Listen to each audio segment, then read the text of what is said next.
Welcome to TechLinked, your source of monthly updates on which tech giants are mad at each other.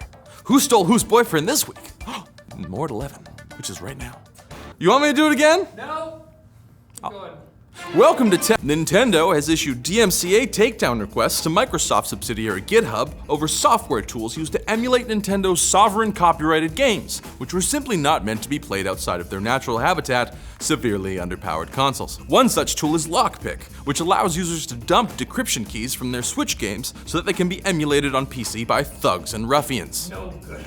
Rapscallions even. Yeah, there we go. Gross. The gallows for you! Nintendo fears for the integrity of the true experience of playing their games on the Switch, since emulating Switch games has the terrible side effect of making them playable. Not designed for it. The true experience is just watching your Pokemon glitch out of existence and then crash. This takedown doesn't simply apply to the original postings of the software, but would also affect anyone who forked the GitHub repository, which is a way for people to copy a project on GitHub so that they can experiment or iterate on it. Take, for example, Simon Aarons on Twitter, who received a copy of Nintendo's DMCA request when he made the forking mistake. Some speculate that this is due to the Tears of the Kingdom leak, and Nintendo, I get it. I know taking away the ability for users to get keys from games they legally paid for and thus incentivizing those users to obtain keys illegally sounds like a solution to piracy, but wait.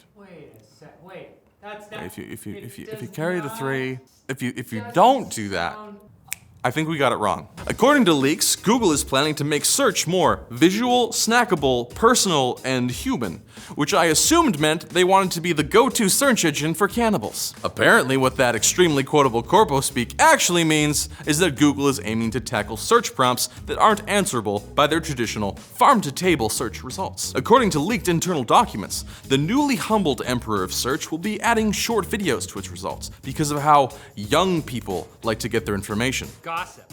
They love that tea. They like the show. Like, Yorkshire is gone. An internal Google study suggested 40% of the youths use TikTok or Instagram when searching for restaurants. As a result, not only will future searchers be asked follow-up questions by an AI chatbot. Are you aware that what you just typed is a little cringe? Okay. I can't do it. Okay. But also may be prompted to swipe through visuals like TikToks or Shorts. Because when you're plumbing the depths of accumulated human knowledge on a topic, you want to start with the thoughts of thousands of 14-year-olds with main character syndrome. They know more than you think. This man looked at me for 5 seconds in a gym and I felt attacked. Let me explain. And then spends 4 minutes telling us nothing. Anyway, and then an Uber's ex-chief security officer has been sentenced for covering up a 2016 hack. After receiving an email from hackers telling him they had the data of 50 million Uber customers and 7 million drivers, then security chief Joseph Sullivan paid the attackers $100,000 under the condition of them signing an NDA to not disclose the hack to anyone. For his crime of covering up the exposure of at least 57 million users' names and phone numbers, he was issued a $50,000 fine and sentenced to 3 years of probation. How was he supposed to do security from prison?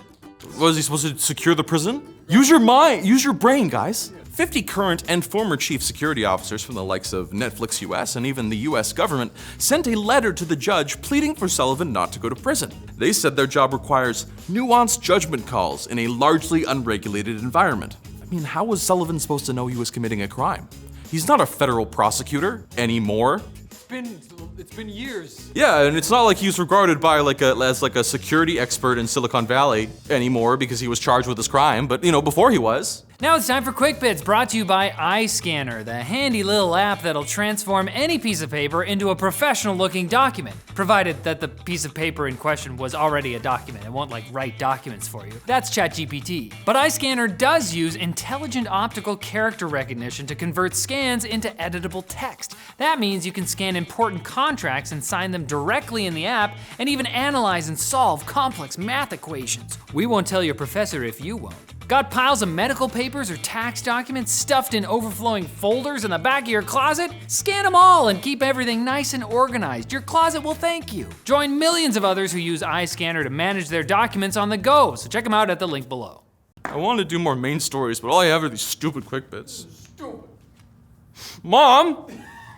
Go to my room. Twitter has admitted private circle tweets have been viewable by everyone on Twitter, merely most of a month after the issue was discovered by users. Are circle tweets just where everyone's agreeing with each other? Circle tweets are supposed to only be viewable by other members of the circle, yet circle users have been getting likes and views from outsiders.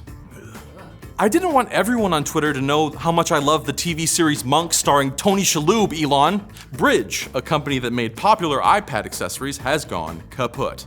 They actually released a trackpad keyboard for iPad Pro months before Apple released the official Magic Keyboard and added native trackpad support to iPad OS, but Apple reserved trackpad gestures for first-party accessories, and also Logitech, who Apple apparently likes better. Apple did offer the functionality to Brydge, as long as they could figure it out themselves without debugging tools, which Logitech received through hard work and favoritism. The inability to compete and cash flow issues sealed the company's fate. All that's left now is a logo on their website and a massive why. Why indeed? Why? Why? Why?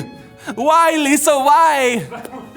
You are tearing me apart! The Apple Watch is being credited with saving a woman's life due to its fall detection feature, marking the first time a human life has been saved by knowing what season it is. By the way, it's currently not fall. When the user's coworker found her collapsed on her hotel room floor, she called 911, only to find that emergency services were already on the way. When reached for comment, Apple responded, "Now that the Apple Watch has the ability to save a life, the only feature left to add is the ability to take one." Chinese company PowerLeader has announced a new revolutionary CPU line called PowerStar and unveiled their first chip, the P301105. Now, some people have been claiming that the CPU is just a rebranded Intel Core 10th Gen chip because they looked at the P3 with their eyes, but PowerLeader says these chips have been specially designed for daily desktop users. Of course, they never said who designed them. I won't Intel. The company didn't mention a price or release date, but you can find this leaked information by searching for Intel Core i3 10105. And French biotech company Neoplants has released its first line of genetically modified houseplants. Their superpower? The ability to clean indoor pollutants with the power of 30 normal plants. I was really hoping for telepathic ferns, but I guess slightly better air quality is fine. They can leap buildings in a single bound, it's all good. As long as you throw them. You gotta start it. Wow! The soil they're planted in has formaldehyde-eating microbes, which is a way better superpower. The X-Men aren't calling you back either way, but the formaldehyde eater has a much better shot than the HEPA filter man. He's been applying for years. And he hasn't made any progress because, he can't move. He's a plant.